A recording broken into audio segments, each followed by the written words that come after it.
आप ऐसा करो कि कल से खेतों के काम में भरत को भी ले जाया करो। भाभी क्या क्या व्यवहार करती थी कि जब सारा भाई भोजन कर लेता था तो जो कुछ भी जूठा बच जाती थी थाली में, वो एक थाली में इकट्ठा करके और भरत जी को देती थी खाने की। भरत जी क्या करते थे,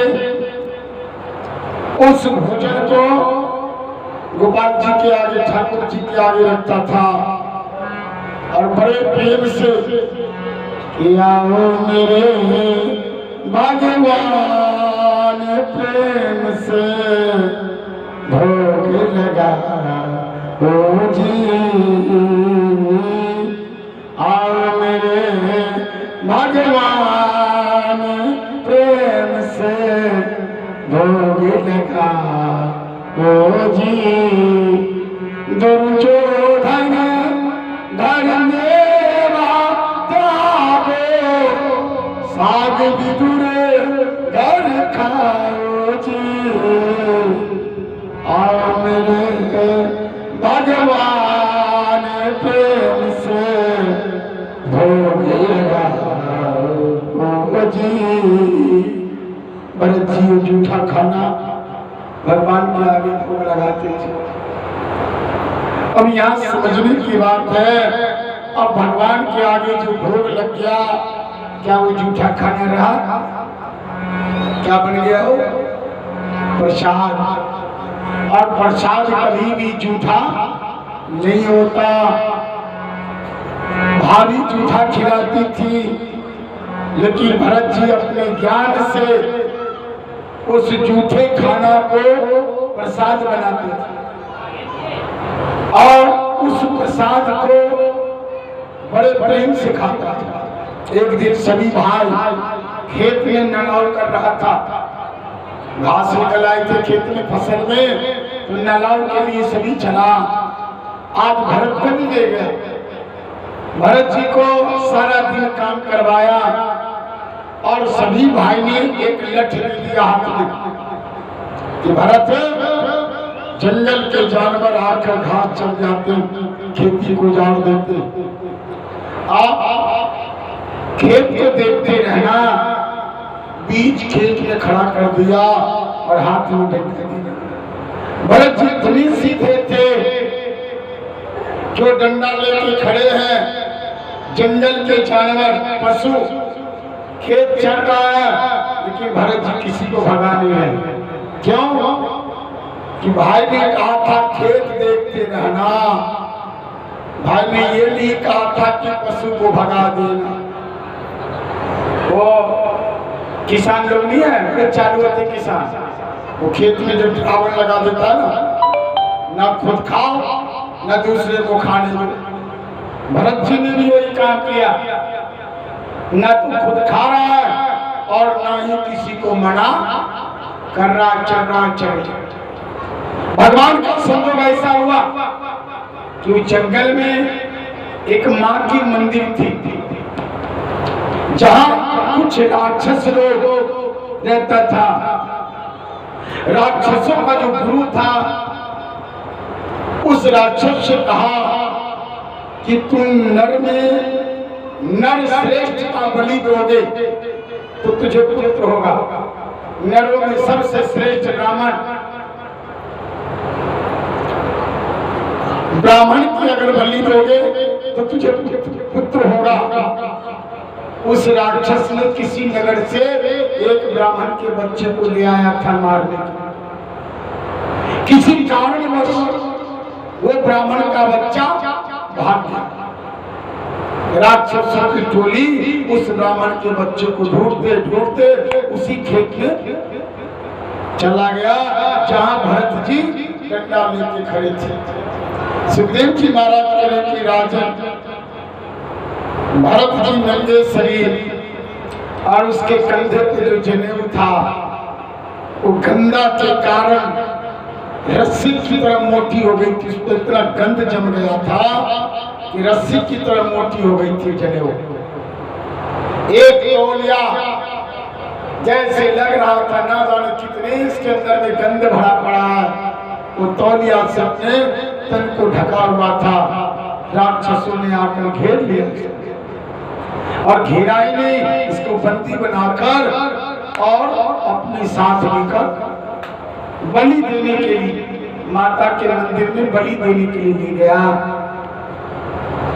अब राक्षसों ने क्या किया, इसको स्नान कराया, सुंदर नए वस्त्र पहना दिया, फूलों की माला उसके गले में डाल दिया और डालने के उपरांत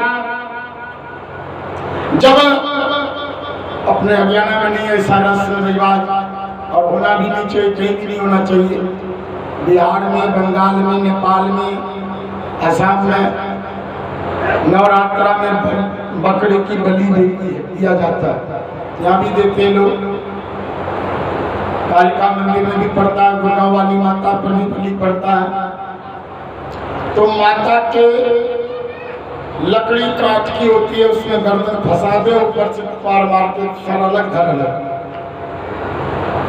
भरत जी को भी ऐसा ही किया, उस लकड़ी में गला फंसा दिया और जैसे मारने को उद्यत हुआ ना, वो पत्थर की मूर्ति जो माँ की थी ना, वो फट गई, उससे बर्दाश्त नहीं हो सका और उस मूर्ति में जान बढ़ाई। माताओं ने सारे राक्षस का गला काट के और उसके मुंड से चौगान खेलने लगी और राजा भरत को अपने छाती लगाए। तारे पगली, तुझे कोई मार रहा था क्या, तू अपने आप को बचाना भी नहीं जानता?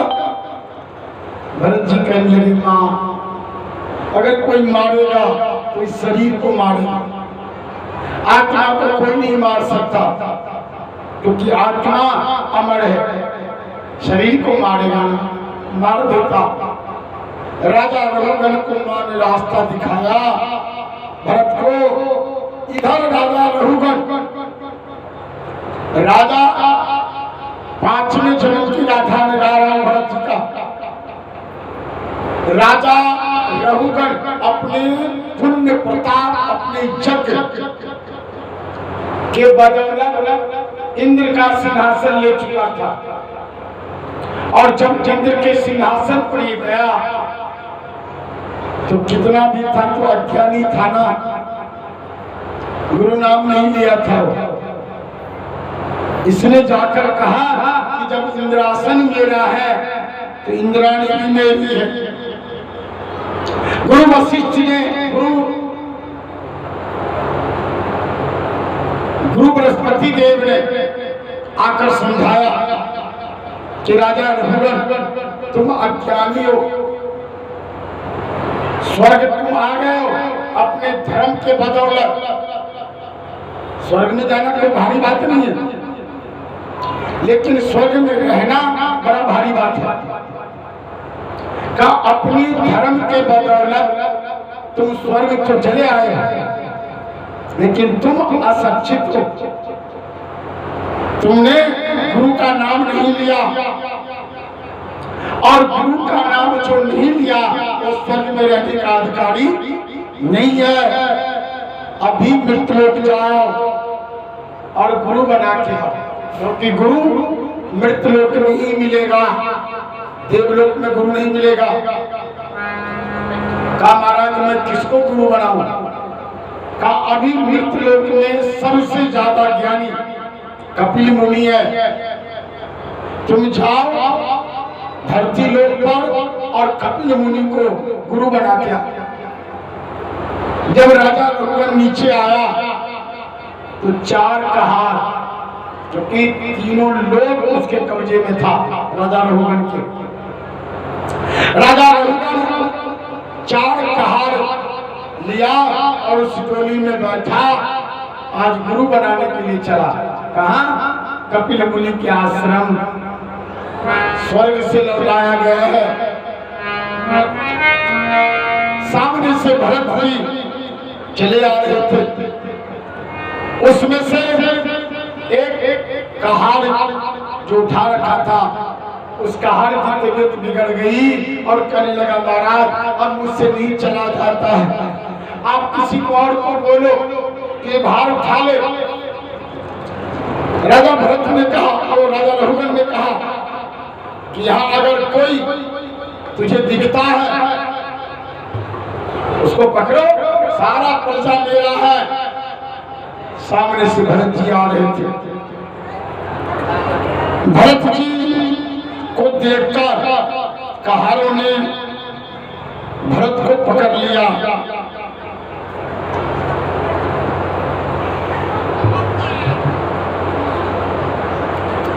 राजा रघुगण का संयुक्त का नाश, भाग मारने का विशेषता। राजा रघुगण जब उसे पकड़ लिया और उसके कंधे पर भार दे दिया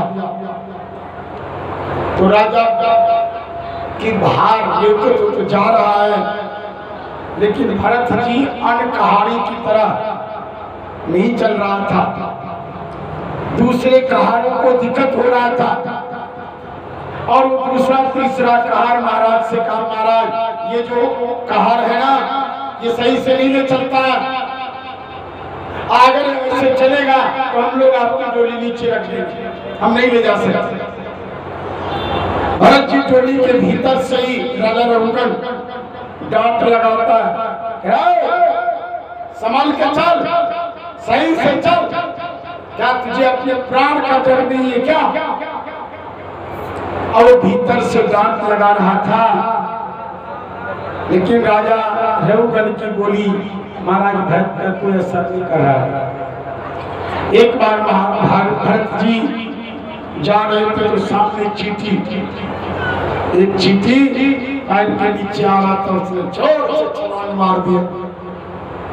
वो जो बांस जा रही थी ना डोली के भीतर से बांस, उस बांस में राजा रघुगण को चोट लगा। राजा रघुगण बड़े गुस्सा में आए कि तुम्हें प्राण दंड दूंगा, कि तुम मरना चाहते हो। भरत जी ने कहा कि राजन परमाणु शरीर किसी का नहीं होता और दुनिया में भार नाम की कोई चीज है तो किसी की जिम्मेवारी अपने माथे लेके चलना। संसार में भार नाम की चीज है तो किसी की जिम्मेदारी अपने माथे लेके चलना संसार में सबसे बड़ा भार है। एक तो तुम मेरे कंधे पर बैठे हो और तुम कह रहे हो कि मैं तुझे प्राण दंड दूंगा। बहुत अच्छा, तुम राजा हो, प्राण दंड दोगे, लेकिन ये बात बताओ कि आपने किसी को जीवन दान दिया है? अगर आपने जीवन दान नहीं दिया है तो आपका धर्म भी नहीं बनता किसी का प्राण लेने का। खबरदार, मरना जीना ईश्वर के हाथ में है, भला तो किसको मार सकता है। जब महाराज भरत जी ने राजा रघुगण को ये बातें बोला तो राजा रघुगण को दिव्य ज्ञान आया और डोली में से झांक कर देखा तो महाराज भरत का जनेऊ नजर आया, जनेऊ नजर आया। राजा रघुगण कूद कर नीचे आए कि मुझे देवताओं का डर नहीं है, दानव मानव कुछ नहीं बिगाड़ सकता। अगर मैं डरता हूं तो सिर्फ ब्राह्मण कुल से डरता हूं, क्योंकि ब्राह्मण का श्राप कभी मिथ्या नहीं होता। आज भी जो कर्मकांडी ब्राह्मण है अपने सब पर है, अगर श्राप दे दिया तो ब्रह्मा की भी औकात नहीं जो श्राप को काट दे। जो कर्मकांडी ब्राह्मण है जो अपने निम्न स्थिति में है, का मैं ब्राह्मण के श्राप से डरता हूं। आके चरण पर राजा रघुगण गिर पड़ा। राजा रघुगण को देखकर महाराज भरत बड़े आत्मज्ञान बल दिया उसका। राजन आप कहाँ जा रहे थे? का महाराज में गुरु